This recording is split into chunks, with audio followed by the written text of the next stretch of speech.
Welcome. I'm going to go ahead and get started here in a second, but I just wanted to say I did send an email probably about 2 minutes ago with a handout that we will be utilizing during the session today.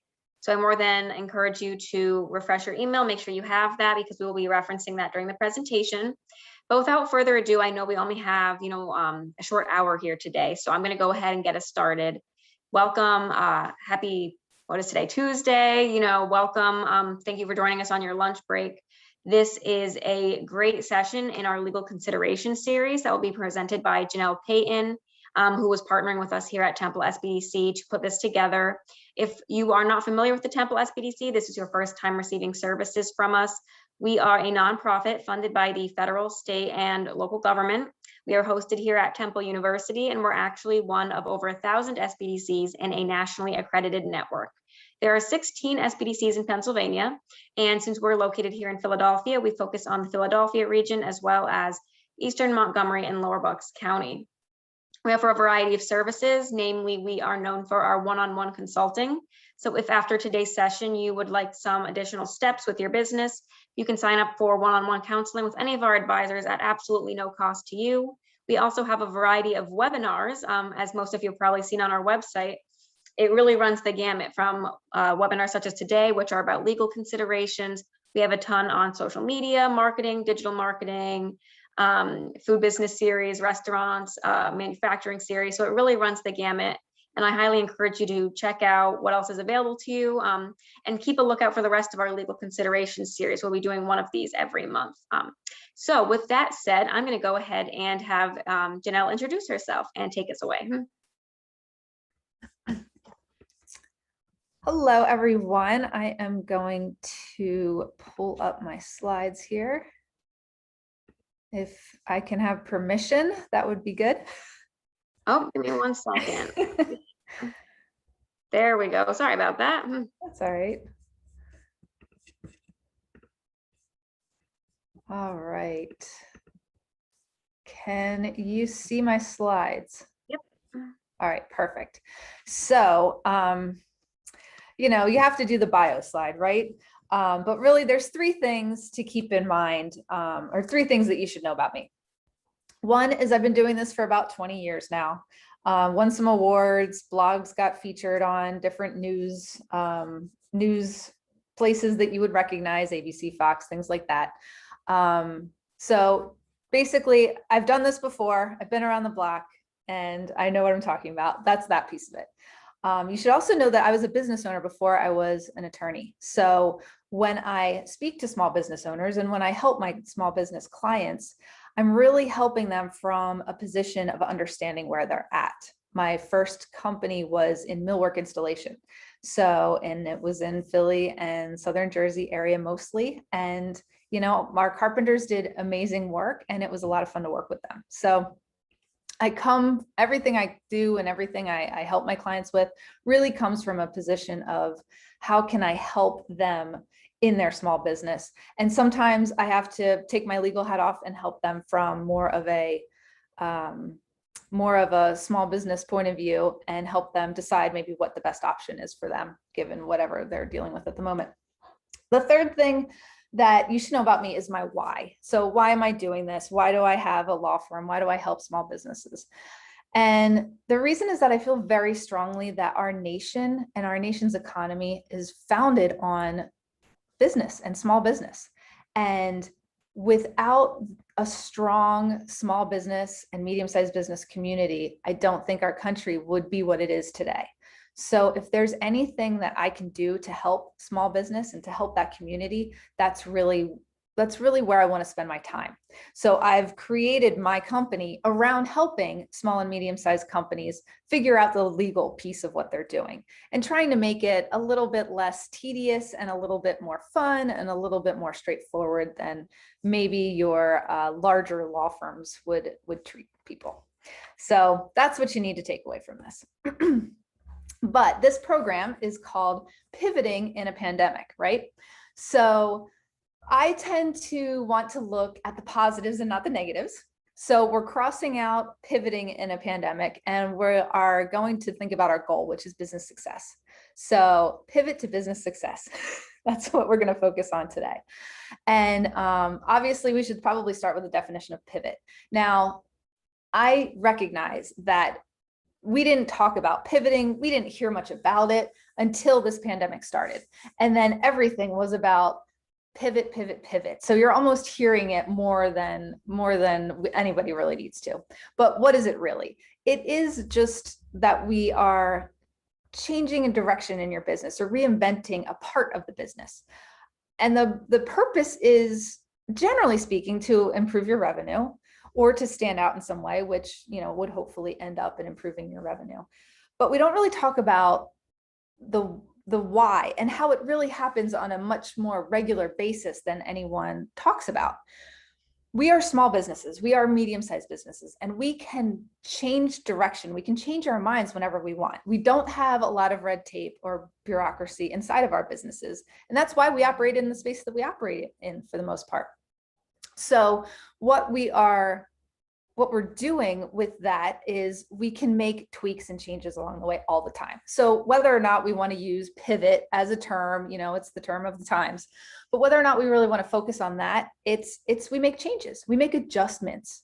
We change as our clients change, as the economy changes, and we're really good at it. And that's one of the things I love about small and medium-sized businesses. We are really good at this. If we can figure it out, we can change on a dime. And that's how businesses that's how businesses explode. That's how growth happens. So I know pivot, you know, it's been said, and it's kind of annoying to hear at this point in time, but really that's all it is it's the changes that you make on a daily basis. So what types of pivots are there? You know, there's changing platforms, there's focusing on a new audience or a new customer, employing new revenue models, using new technology. There's all different ways we can pivot. Sometimes it's a smaller decision, sometimes it's something larger, but really it's just a change. It's just a decision to make a change. So when do people pivot? When do businesses pivot? Oftentimes they've hit some sort of plateau in their development. The competition caught up, now they're swamped. They aren't different anymore. They are not receiving the responses that they want to their products or services, or, you know, some things have changed and now they aren't receiving the responses that they want.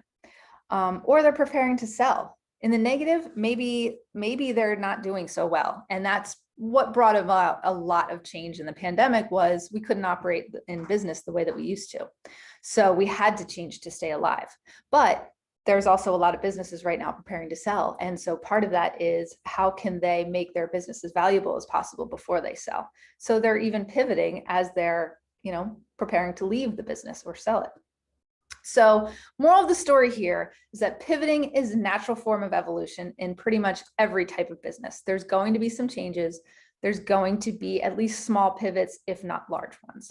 So as much as we are going to use the word pivot, really, we're just talking about any kind of change or decision that you may make in your business, you know, to hopefully find a better outcome.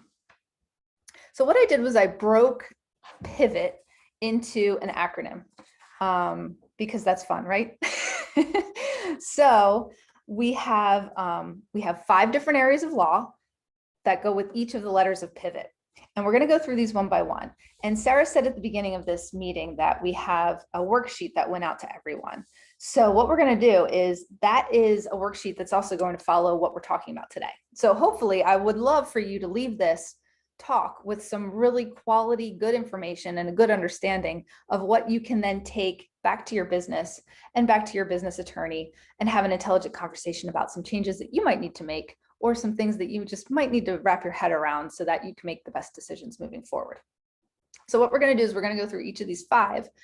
At the end of each, I'm going to take a little break and see if there's any questions. So feel free to throw your questions into the chat box or into the Q&A. I know Sarah's keeping an eye on those for us. So let's get started. P stands for presence, not the kind under the Christmas tree. Sorry, I had to say it. I'm thinking brand presence here. So I say intellectual property is often a business's most valuable asset. Let's think about that for a second. Intellectual property, intangible, stuff you can't touch. is often a business's most valuable asset. Many businesses don't even recognize that they have intangible property or intangible assets in their business. And the question I would pose to them and pose to any of you listening out there is, do you have a client list? If you have a client list, you have something worth protecting, and that is intellectual property right there. So pretty much every business in some form or another has some sort of intellectual property that they should protect, whether or not they protect it, with fancy patents that cost hundreds of thousands of dollars, or keep it a secret is another question, but it's there, they have it. So the brand presence piece of this, there's actually two pieces. The P and the I we're both going to talk about intellectual property with those, but I kind of break it into two sections. There is the brand presence. So this is what you are portraying to your clients, to your potential partners, to your employees and your potential employees. This is what does your company look like? What do people think of when they hear your name, when they see your logo? So this is sort of the outward presence of your company and of your brand. The inward looking is what we're going to talk about under the I, and that is more the internal pieces of intellectual property that you might have. So first of all, what are we talking about? We're talking about your brand name. What is your name? How do people identify your widget versus somebody else's, or your sneaker versus somebody else's? It's your name. And then it's your logo and your taglines, and maybe your packaging. Maybe you have colors that are associated with you. Think of the Tiffany blue. That's trademarked. No one else is allowed to package jewelry in that pale teal color because that is Tiffany's color of blue. So what is it about your company that makes it different from everybody else's, that makes it stand out, that makes your clients and your customers go, oh, that's who I think they are. That's that brand that I know, or that's that brand that I use, and I know who they are. So why does this matter? When you pivot, when you change, sometimes you are changing your brand presence. Sometimes you're changing your products and your services. Sometimes you're adding a new product or service that might have a name. It might have a logo, it might have a tagline. It might be something new there. So I want to get you thinking about what might be new. What changes have you made, even in the last year? And pretty much every year you should think about this. Just give yourself some time to go, okay, what changes happened in the last year, and are things the same? Did I change my logo? Did I tweak that shade of green that I used to use? Did I change my name from, 3 words, and now I'm just going by the first word of the company name? So think about those things. Keep those, once a year or so, just think them through, unless you're planning a big strategic move. But think those through and go, okay, is there any changes here that I might need to take a look at? And identifying new intellectual property assets the business has developed or may develop during a pivot is critical to protecting the company's unique presence and brand in a competitive market. So if you did make a change, we want to make sure that that change is protected. If you changed your name, if you tweaked your logo, it might need to be refiled or re-registered as a new trademark. And right now, with everybody going much more national in scope and even global in scope with their brand names, it's very important that you know that you have the rights to your name. Because if you used to be a regional company, you used to work in Eastern PA, let's say, and now the internet, or now the pandemic, and everybody used to being on Zoom, now you can sell your services, for example, to people in California. Well, is there somebody doing business under a similar name as yours in California for the same goods and services? I don't know. But before you start marketing out there, you should know, because I would hate to see something happen where you're infringing on somebody else's name and somebody else's trademarks, and then you get a cease and desist letter. So that's why I want you thinking about these things. Securing your ownership rights and registering your trademarks, service marks, copyrights. Don't worry about those words. That's my job. But keep in mind that securing your ownership rights is what you need to defend your, who you are, what makes you different from competitors. So I tell people that we need to find the intellectual property in your business, and don't worry about what it's called. I will help with that. First, we have to pull it out. We have to see it, identify it. Then we can use a tool to protect it. And a trademark, a copyright, those are just tools. So don't worry about calling it by the right name. Those are all just tools that we have to use. And one might work better for you. One might work better for another person. They have different protections around them and also different costs to achieve them. So what you need specifically, that's a conversation that your attorney and you need to have together to figure out what is the best fit. But don't worry about that now. Just worry about what is it that you may have changed over the past year. So I'm going to ask you now to take a look at your worksheet. And you'll see that at the very top of that, we have P equals presence, which is what we just talked about. And the question is, has anything changed regarding your brand, such as your brand name, logos, taglines, company colors, packaging, etc.? Make a note of it here. And this is a checklist for you. This is for you. You can use it again and again every year if you want, or anytime you make a big change in your company. But this is a great way to just like make some little notes to yourself. Then you've got it written down, you've got it in a place. And then as you bring it up with your accountant, your attorney, whoever is important to know this information, just check the little box. Trying to make it easy here. So before we move on to I want to check in with Sarah and see if we have any questions. Hi, Janelle. Great. I'm loving this so far. Tons of great information. Definitely as a small business, I think a lot of people don't realize intellectual property can affect them too. So I'm loving this first P. We don't have any questions yet, but I do want to just let everyone know that I did put a copy of the worksheet in the chat. So if you didn't find it in your email, you can also download it using the chat here in Zoom. And if you have any other questions, you are more than welcome to reach out to me and I can make sure you get a hold of that. But I do encourage you to fill it out as we walk through this presentation with Janelle. And like I said, and Janelle said, please, please, please, if you have questions, that's what we're here for, okay? So feel free to put them in the Q&A and we'll get to them as we finish each of the letters. Thanks. So let's go on to I. The I is for innovation. And as I mentioned before, this is also a piece of your intellectual property. This is kind of, if you think about the brand presence as what you're showing to your clients, to the world, this is kind of what's behind the scenes, what's inside your company. Your employees will see this, but your customers might not have any idea about it. And we'll talk about that, but maybe they should. So these are innovative ideas that allow many businesses to surge ahead of the competition and succeed. So what do these look like?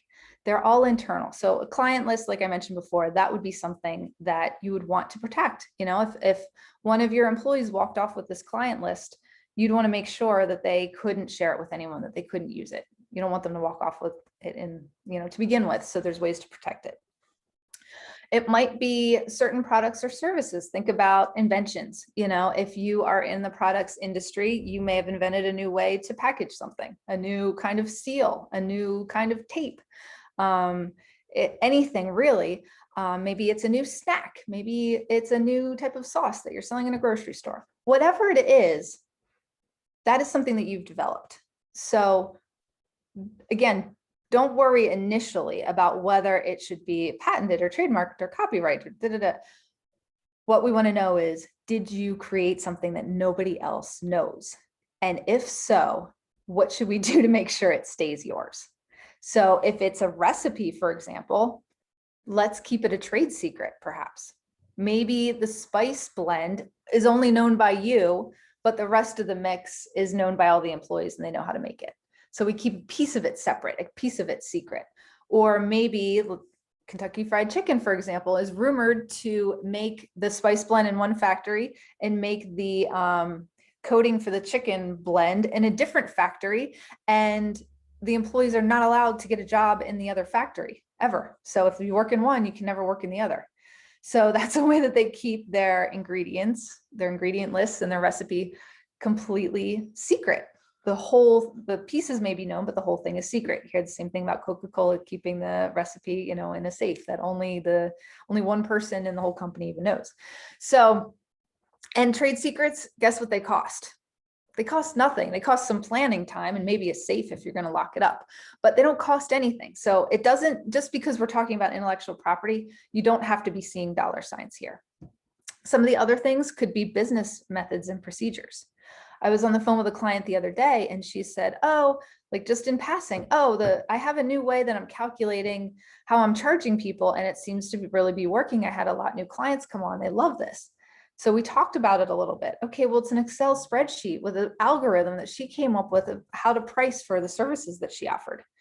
And that's something that she created and something nobody else in her industry is doing. So guess what? We need to password protect that Excel spreadsheet. Only the people actually submitting the quotes to the potential clients is going to be able to see that. But that's something inside of her business that you might not recognize, you might not think about because you're in it day to day as the business owner. But that's something that your business has figured out. That's something that is different than anybody else. So, and the other thing here is technology. And there's others, of course, as well. But you think about technology, you think about software. That's always new and always changing. And there are some different ways to protect software and apps and things like that. So keep all of those things in mind, whether it's internal, maybe it's a way for you to track your employees, your employee vacation time. Maybe it's just something you use internally that you've created. Or maybe it's something that, you use to serve your clients in some way or another. But these are all the things that kind of make your business work the way it works. So if there's anything that you can say, hey, that thing is something that I do that nobody else does. Well, let's make sure it's protected, first of all. And then the other side of that, and I do work with a lot of marketing companies, the other side of that is let people know that you have something that no one else has. Don't tell them what it is, but you're allowed to have a proprietary business method. You're allowed to have a proprietary procedure for doing something or a proprietary worksheet, whatever it might be. But as soon as you start talking about how you have these things that no one else has, guess what? The client trust in you or your customer trust in you goes through the roof. So if we can find these things and we can pull them out, then you can make money off of them. And that is honestly one of the things I do with my clients. We sit down sometimes and it's painless for them, for you as the business owner. It's just a conversation. But usually I can ask questions to pull out some things and understand what might be different about your business and then suggest like, hey, have you ever thought about this? Or tell me a little bit more about that. And we end up discovering that there's intellectual property there that the business owner didn't even realize that they had. And then we can capitalize on that. Another thing we can do with it is we can license it, we can franchise it. So that's a whole nother realm that we can pull some of these things out and use them to your benefit. So I did talk a little bit about, you want to ask, is it protectable? And you want to think about other strategic considerations. So before I talked a little bit about how these are, we want to find the intellectual property pieces and then don't worry about the tools. And I say I have a toolbox of different things, and it does range from trade secrets to trademarks and copyrights to patents to franchising and licensing and things like that. So those are all tools, and those are all different ways that we can protect certain pieces of intellectual property. But what we do is once we find these pieces of intellectual property, we look at what is most valuable to your company and how can we protect it. And then we prioritize them. So we say, okay, well, this thing, is very valuable and it's not going to cost that much to protect. So let's go ahead and work that out. Maybe it's the client list thing. And we just need to make sure that the independent contractor agreements and the employee agreements that you have in place are strongly worded enough that they cannot walk away with your client list. Not a big deal. Maybe just a review of a couple contracts, maybe a few extra clauses thrown in, and we're good. All the way up to, oh, I invented this like new way to apply something to something else. And it's an invention, but it's also a business method for my manufacturing facility. Okay, that might be a patent. That might take a little bit longer. That might take a little bit more time, but let's talk about it and figure out where that falls in the priorities. So the moral of the story here is that seeking professional help to determine the best protection that fits both the company's needs and secures the idea will ensure that the legal components are completed correctly. And really, we just want to make sure that if you do go down this path of protecting what you've got, because you made a pivot, you invented something new, you tweaked something, you changed something, we just want to make sure that if you go ahead and work on protecting it, that protection will hold for you, and that you go into this process with eyes wide open so that you can understand what it is you're getting out of this, what is important to know. And, maybe there are pieces of intellectual property that aren't worth protecting because it's just too expensive or it's just not valuable enough to you. That's okay too. But let's make sure we know that that's our decision on those things, and we can focus on building up the others. So that's kind of the second side of the intellectual property piece of this. If you take a look at your worksheet, you'll see we have, the I for innovation. And I ask, has your company developed any new products, services, technologies, or business processes? And, if you have, write the notes in there. So same thing as before, we're just going to go through and kind of list out some things that maybe has changed for you over the past year. But at the same time, think about, oh, hey, I was thinking about, putting some effort into developing that other product. Well, as you do that, now you can be proactive about saying, okay, well, that product, it's going to need a name, it's going to need a logo, it's going to, be constructed in a new way. So we should be thinking about the intellectual property from the get-go and making sure that only those people that are involved in the process understand what it is we're doing, so that we can kind of keep things under wraps until we know what to protect and what we can kind of let out of the bag. So I will pause there and see if we have any questions thus far. Yeah, we actually do, which is great, Janelle. So someone's asking, what's the investment to register your business name and logo? So typical attorney answer, right? It depends. Registering your business, that depends on what type of entity you're going to form. So if you do something like a limited liability company, in most states, that's not very expensive. But if you want to offer stock and form a corporation, that is going to cost a little bit more to register, but also to get all of the bylaws and all the corporate documents together for something like that. So that's one piece of it. And then trademarking,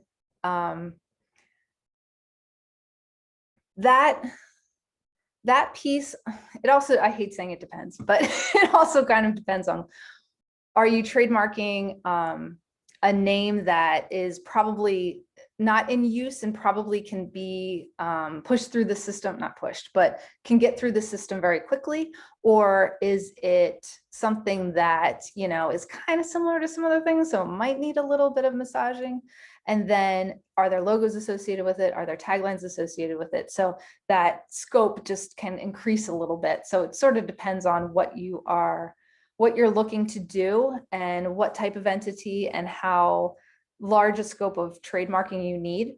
But yeah, I'd like to give you a better answer, but I'm sorry. We can chat offline. Yeah, no, that's a good point. And I totally agree. We are in a legal considerations webinar, right? And as everyone here knows, like Janelle said, it's always going to be it depends, especially since when we deal with small businesses, we're dealing with people who are solopreneurs. We're dealing with, people who have 10 employees, people who have 100 employees. Mm-hmm. And depending on what stage you're at, it's obviously going to change, any of your legal considerations throughout the process. But like I said, you're going to have Janelle's information, and you're more than welcome to reach out to the Temple SBDC. I'm going to put our email in the chat right now for those of you that don't have it already. And we can always set you up as a consultant, and we can speak specifically on your business as well in the future. I think we're good to keep going, Janelle. Okay, sounds good. So next is V. V is ventures. So here we're thinking about joint ventures and partnerships. Negotiating, creating new deals with potential joint venture partners can open businesses to entirely new lucrative audiences. So here we're talking about things like co-marketing arrangements, maybe bundling products and services with other clients or other companies, co-producing those products and services, or just new ventures overall. I've noticed that within the past year, there's been a lot of business owners that I've known come together to form completely new partnerships in sort of similar industries, but maybe not even exactly the same. So this V sort of covers anything from starting from scratch, starting something new with someone, all the way to, hey, I am a business. Like, for example, I had a client who, I don't want to give out too much information, but they joined with another company. Similar, I know what I'll say. They did something along the lines of grass seed. They coupled with a company that did something on the lines of fertilizer for grass. So they decided to produce a product together that included both. They packaged it, both names were on there, they marketed it, it went out. So it's things like that. It's these creative arrangements that happen when business owners get together, or you start to notice that, oh, my product sells better. My salty chips sell much better when they're sitting next to a bottle of water than when they're sitting next to chocolate cookies. Maybe you co-market, maybe you go in together with the water company and say, okay, here, buy a bottle of water, get a bag of chips for half price or something. I don't know what it is, but you get the idea. There's so many opportunities out there to work with other businesses and other companies in different ways. And sometimes they are very just loose and like, hey, let's do a sale together. And there's not really anything to back up how the proceeds get split out or things like that. But in a lot of situations, especially in service businesses, all of that needs to be spelled out ahead of time so that we know, okay, if we sell, a coaching service along with, or an individual coaching service along with a program, then, I get this % of the proceeds and you get this % of the proceeds, and we cross market to our different lists and whatever things go on like that. So there's a lot of creative things going on in that world. And think about, you see people have, and I'm missing the word for it right now, but influencers will have, will promote other people's products. Well, they're not doing that for free. They're doing that because they're getting paid for it, or they're getting some sort of revenue on the back end. If they sell so many, they get so many dollars. So, or somebody come through their link, they get credit for that. So there's a lot of things going on in the world right now that are, how can we work together, not combine our companies? This is a project, or this is just one product that we're testing together. Or maybe it's a product that, I'm tweaking the design a little bit, but I think your manufacturing company might be able to produce it in a different way. So I'm going to work with you on that. So this is really thinking a little bit bigger, thinking creatively, thinking collaboratively with people that and people around you, people in your industry, even competitors I see come together on things sometimes. One might have, some little thing that they do better than everybody else. So go to them and say, hey, you do that better than everybody else. If I can sell this with your that, maybe we'll both make more money. Let's try it. Okay. That's awesome. That's great. So these are happening a lot. And I think this is the part of business that I really like, because we're not fighting with each other. We're trying to figure out how we can all make some more money together, and how everybody can come together and get what they need out of these arrangements. So there are many benefits of starting joint ventures like this, but it's important to start with a legal agreement that clearly spells out the duties of each partner, as well as terms identifying the details of how profits and losses will be divided, contributions of each party, and exit strategies. And as much as I see these arrangements start to come together, and I love seeing them, if there isn't that language in place, if there isn't a formal agreement in place, eventually these end. These arrangements and agreements oftentimes have an end date, because it's a promotional thing, or because it's a co-marketing thing. It only goes on for so long. Some of them last longer, absolutely, but a lot of them have an end date. But how do we split things up when it is an end date? And we just want to make sure, if you're using my brand name on your product, I want to have the rights back to my brand name, even though I gave them to you to print on that package. So there's a lot of pieces that need to get worked out, just so at the end of this, everyone can go their separate ways and make sure that everyone is happy with what happened and everyone thinks it's fair, so that, maybe next month come up with something new and they can work together again. But what happens, unfortunately, when people don't have the terms spelled out together, is someone has a different expectation and they end up arguing about what that expectation was, or should have been, or shoulda, coulda, woulda, all that stuff. So what we do, what my job really is to pull out what is it that the two companies, or two people, or a company and people, whatever the arrangement might be, what is it that they're trying to accomplish? And how can I make sure that they're both on the same page, that we get it all in writing, and that when it's time to end because someone sold their business, or this is just the end date, or something goes wrong, or it didn't work, how do we get out in a graceful manner, making sure that everybody has what they need? So if you take a look at your worksheet and the V is ventures, are you considering a joint venture, co-marketing, or producing new or current products with a strategic partner? If so, note that here. And then I'll see if we have any questions. Looks like we are good for now, Janelle. All right, great. I don't like that I'm doing all the talking here.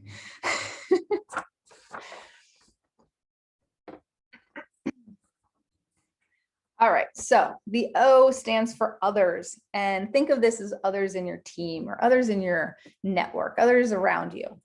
Nurturing current relationships can create opportunities for competitive pricing, reduced overhead costs, and long-term quality and stability. So what are we really talking about here?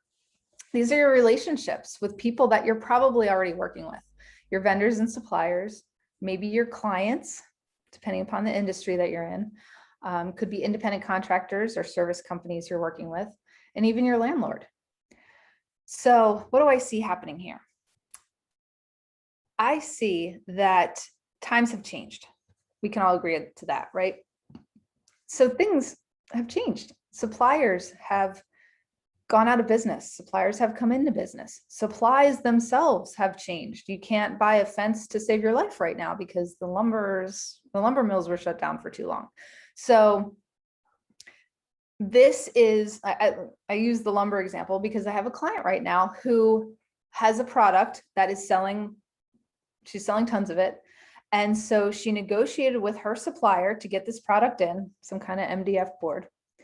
And she agreed to buy very large quantities of this.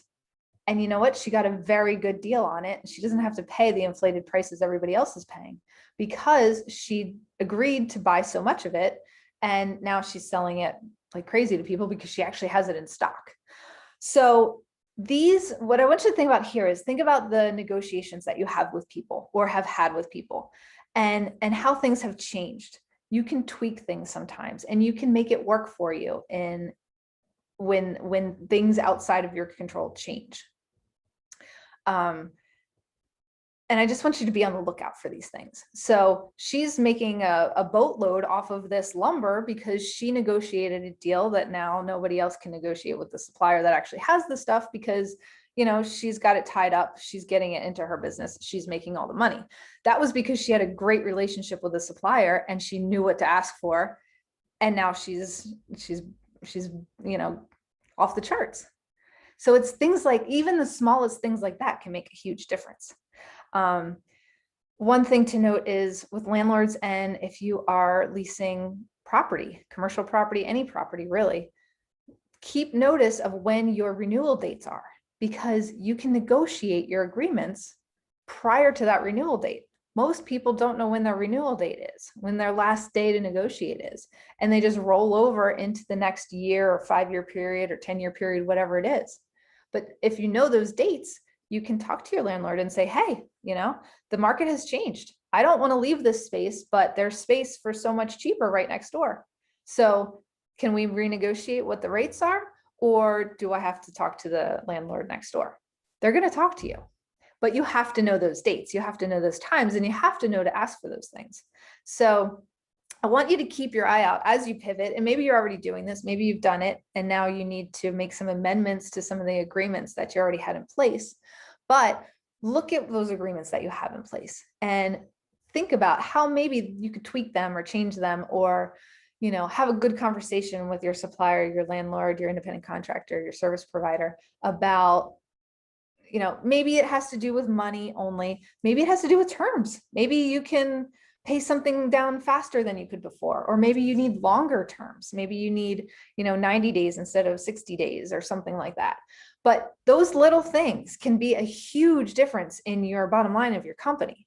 So I want you to keep an eye out for those things and make sure that you're noting those as well. And then make sure you're documenting them, because that's going to be important to keeping you safe down the road. So these relationships are critical to the success of a business, which you already know that if you're a business owner. They can drive the growth of the business and ensure that the business meets its revenue goals. Keep an eye out because maybe you can exceed your revenue goals if you play your cards right in this situation. So on the worksheet, we've got the O for others. And I ask, are you negotiating with your vendors, suppliers, independent contractors, or landlord? And some notes here. And that's another thing that is good to bring up with, your attorney or whoever is doing some of these things on your behalf if you have other people helping you. So I'll check in with you, Sarah, and then if not, we can jump to the last one. Yeah, I do have one question here. So when you're making relationships with these others, your vendors or your contractors, how official does it need to be to have something be something you could, sue someone on? So like if a vendor didn't agree to a term or didn't, provide your supplies on time, do you need to have an attorney involved when you write up an initial contract, or, what would be involved in that process? So absolutely, you should have an attorney involved. So if you're dealing with an established business, they will probably have some sort of agreement in place already. Might just be a purchase order with some terms and conditions, but it's some sort of agreement that you would be signing off on. And the general rule here is just if you're signing off on something, you probably want to make sure you know what it is you're signing off on. So if you don't understand anything in that, or you're not sure about anything in there, definitely give it to your attorney and have a conversation. And the great thing there is that, any small business attorney like myself, we get that there's different levels. And you kind of mentioned this before, Sarah, there's different levels of business. And if it's just you and you're just starting out and your clients are, just people like you trying to buy your services, for example, then you need something that's very simple and straightforward, because when you present that contract or those terms and conditions to them and they look at it and go, well, what does number 2 mean? If you can't answer them, they're not going to trust you and they're not going to buy from you. Mm-hmm. So they need to be very, very clear and easy for you to explain to them. Now, as you get up into like a larger, medium-sized business or a manufacturing business, for example, you might have master contracts, that are 10, 20, 30 pages long that you agree to have all of the terms and conditions spelled out with a certain supplier, for example.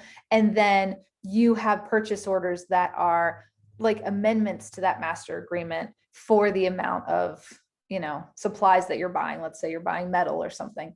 You might have a master agreement in place, and then you just execute these POs to say, hey, I need, 100 pounds of that. And I don't even know what you're ordering, but you get the idea. So when you're starting out, companies in business probably have something already to give to you to look at and sign, and in that situation, have your attorney look at it.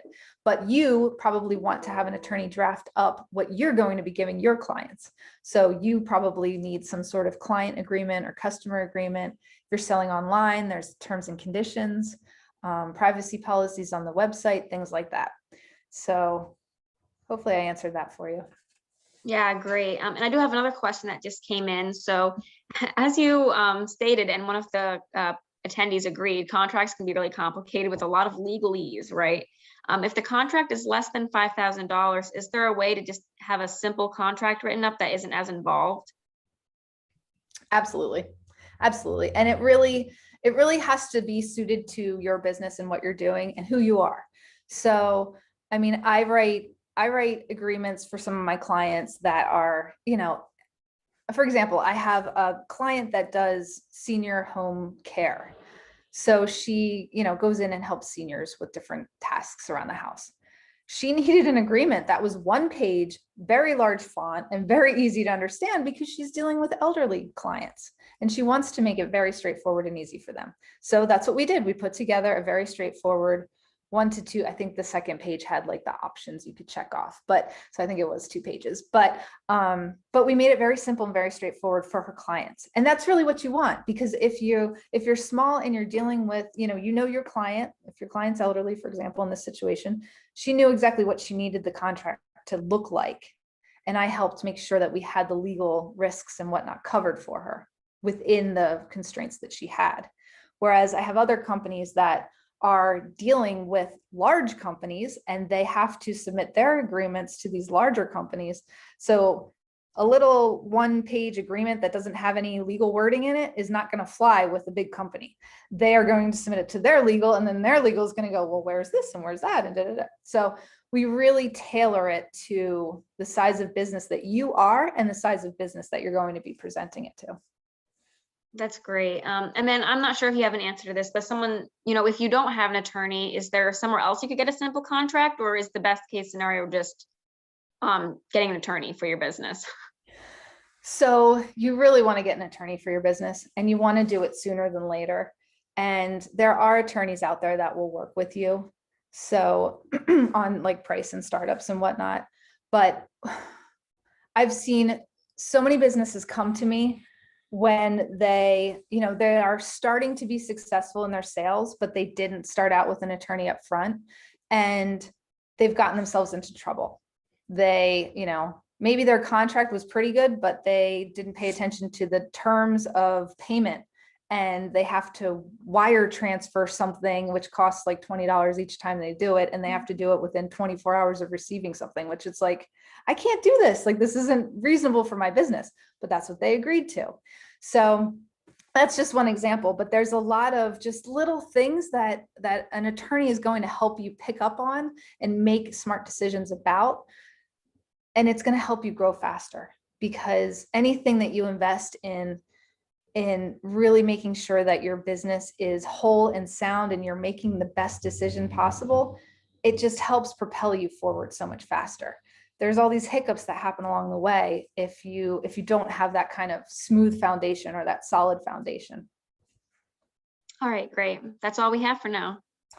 All right, well, let's get to the T here before we run out of time. T for time. Okay, so T is terms. And what we're talking about here is your entity itself. And I know we had a question a little bit earlier about just entity, and I did mention that there are different types of entities. So different businesses, excuse me, different business needs naturally require different types of entities. And if a business dramatically reinvents itself when pivoting, or if a business is just starting, same considerations, honestly, it will need to reevaluate its business entity. So there's a lot of questions that go into determining what is the best business entity for you.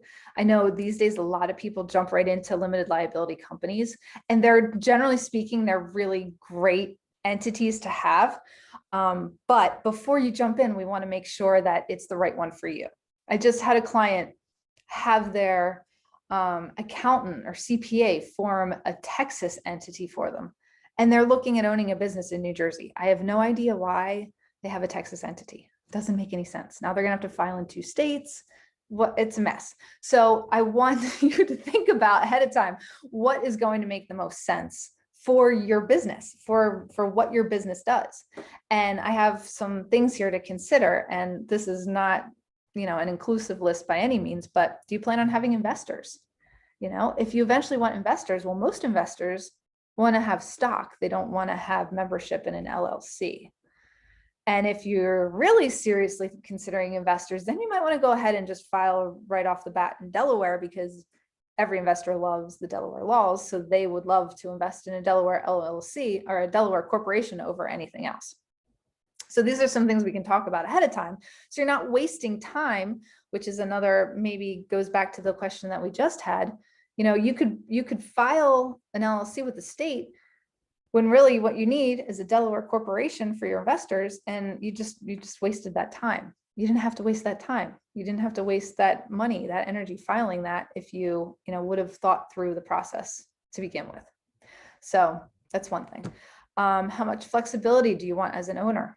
Limited liability companies are great for flexibility. So if this is a smaller company, if this is a services business, if you're not interested in investors, LLCs might be the way to go. And the great thing about them is that they have different ways that you can allow yourself to be taxed when you're an LLC. And on that note, always tell my clients, I am looking at the entity from the point of view of the attorney, in that I want to make sure that you're protected from personal liability. However, I also need you to talk to your accountant and CPA because they know where you're at with taxes, and they can help us determine if there's a particular entity structure that is going to be taxed in a way that's more beneficial to you. No one likes tax surprises. So that's the piece that we're trying to figure out there. Another question, how important is it for you to be protected from personal liability? You know, if you are a single member LLC, you might not be as protected as if you had multiple members in your LLC, or if you were a corporation. So let's talk about that. Do you have a lot to protect? Do you not have a lot to protect? What does your operational team and structure look like? Has it changed? You know, some people start out with a Pennsylvania LLC that is member managed, which means that the members make all the decisions in the company, but maybe they've grown and maybe now they want, did I say that backwards? Now they want managers to make those decisions and the members to act more like stockholders. They still make important decisions, but to act more like stockholders. So things like that can often change. Do you want to minimize taxes? That's the CPA piece. We want to make sure that we're in the right entity that will work for your tax structure at the time. And these can change. So we do need to talk about them on a regular basis just to make sure you're still in the right entity for you. And what works for one business owner might not be the best fit for another. There are pros and cons to every business entity. It's not one size fits all. And as a business pivots or changes over time, the wrong entity could restrain the company's growth and hinder its success. And of course, we don't want that. So the last question on your sheet is about the terms. Have you reviewed your entity type and tax status with your CPA and attorney? And again, I would just recommend off the bat that everyone do this at least once a year, just to make sure you're in the right entity, that you're filing the right tax status for where you're at in business. And that is pretty much what I have to say. If there's any questions, we'll go through them. But at the bottom of the worksheet, as I say, congratulations, you're ready to talk to your attorney about changes you made during the pandemic. So if you filled this all out, then you know exactly what you need to talk about. Great. Thank you so much, Janelle. I really appreciate that. And I'm glad everyone, stuck on for the whole time. We had a great turnout, about 70% of the people that registered, which is amazing. Oh, great. Also, Janelle put her information up here, which is awesome. I was just going to say, we will make sure that you have her information in a follow-up email. I did put that in the chat at the beginning, but we do send a follow-up email. It normally goes out within 2 to 4 business days. And it will have a copy of the recording and the handout and the PowerPoint as a PDF so that you can reference this as you move forward. I do have one question here in the chat. I do encourage everyone, if you have a question, now is the time to put it in the Q&A because we have, about a little less than 5 minutes left on this webinar. But before I get to this last question, I just want to say thank you, everyone. And I did put a link to our survey in the chat. So if you've attended any of our webinars before, you know that due to our funding from the SBA, we're required to get some feedback on how we did, what you liked, what you didn't like, what you'd like to see in the future, so that we can continue to provide these high quality trainings to you. It is a 4-question survey, should take you less than a minute. So that is in the chat, and I thank you all in advance for taking that. All right, so we do have this one question here. It's and we'll see what you say, Janelle. Because it's a little related to legal, but it's a little more about business insurance as well. They're asking, what is your advice in regards to how much business insurance is needed if you're a small consulting service business? So I'll take this opportunity to talk to you a little bit about just kind of the scope of everything that comes into the legal realm of figuring out these business questions. I work with my clients on a quarterly basis. And what we do is we have a strategy session that's included in the quarterly fees. And then all of our conversations after that are included. So you're not worried about being charged, billable minutes. And one of the things that we end up talking a lot about is insurance. And for businesses, there are many types of insurance available out there right now.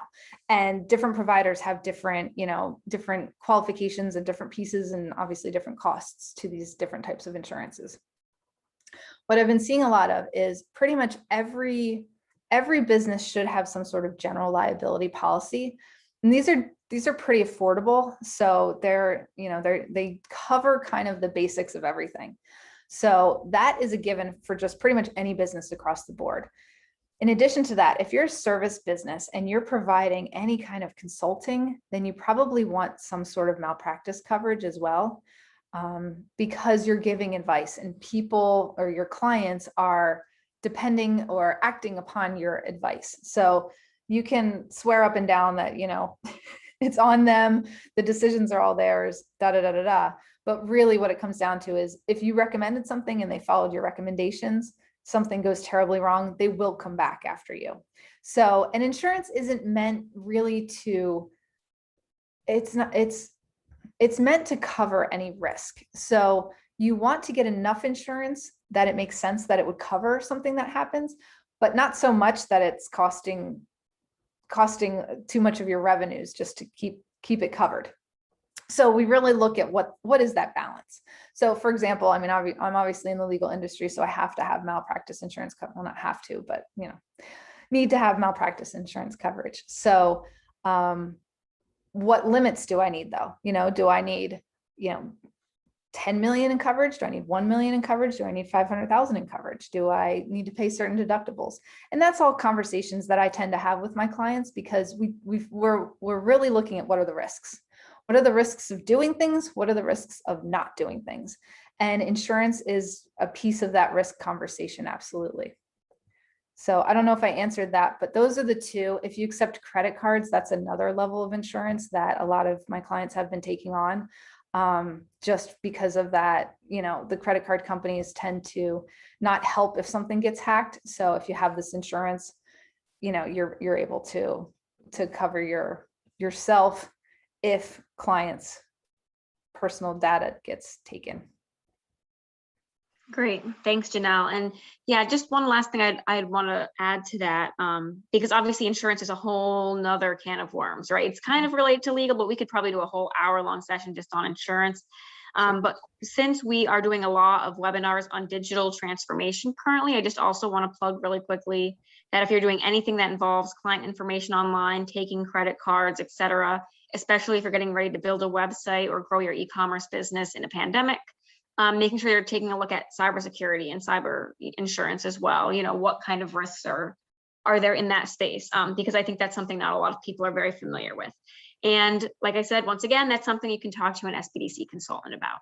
So with that was all the questions we had today, and it's 11:59, so we're finishing right here on time. If anyone has follow-up questions, you have Janelle's information, you have the SBDC's information, and that's all for today, folks. So thank you so much for joining us. I more than encourage you to look forward to our next session in the legal consideration series, which is happening in May.